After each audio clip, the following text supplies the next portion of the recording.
Welcome to 4Sides TV. Let's have a quick look at what else is making news around the world. President Emmanuel Macron said on Wednesday that France is open to discussing the extension of its nuclear deterrent to European allies.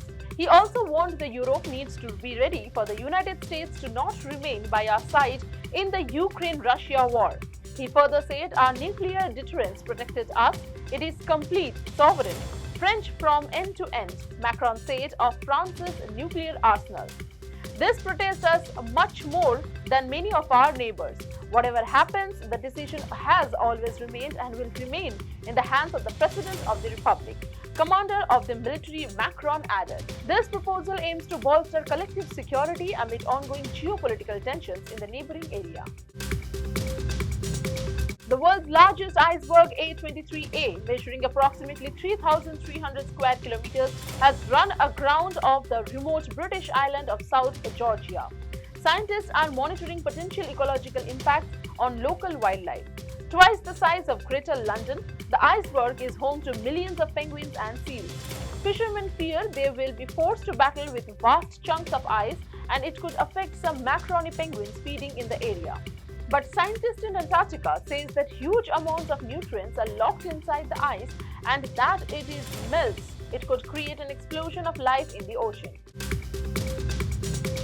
Tropical cyclone Alfred is advancing towards Queensland and New South Wales, prompting authorities to prepare for potential flooding and severe weather conditions. Schools are closed and public transport halted in the wake of the approaching catastrophe.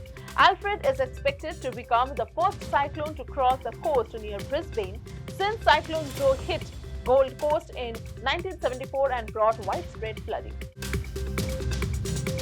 James Scott Rice-Anderson, a British national captured while fighting for Ukraine, has been sentenced to 19 years in a Russian penal colony on charges of terrorism and mercenary activities.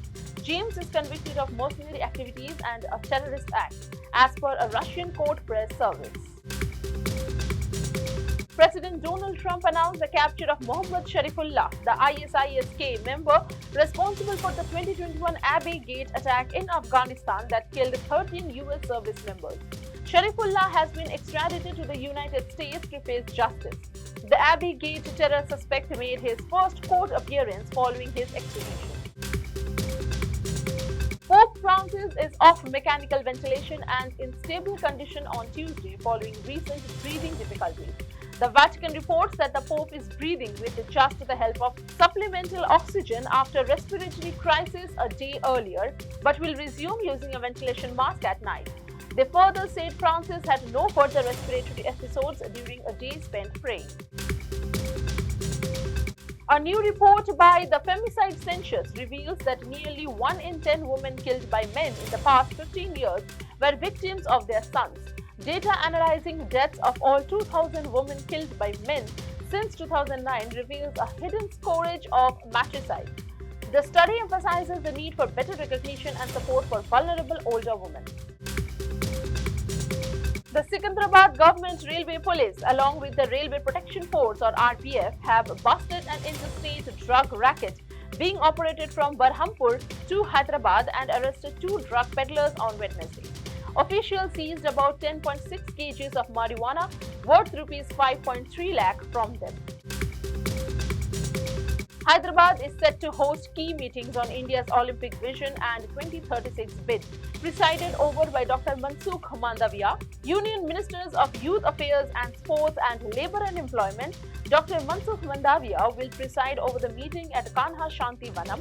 The event will bring together sport ministers from various states and union territories, senior sports administrators, key government officials, and domain experts to discuss ideas and strategize a roadmap for India's rise as a global sports powerhouse. In its policy report on expanding quality higher education through states and state public universities published recently, NITI Aayog has lauded Telangana's initiative. The Telangana Academy for Skill and Knowledge, a task for skilling and employability, enhanced among students across streams. Task aims to bridge the gap between industry, academia, and government by offering quality human resources and services.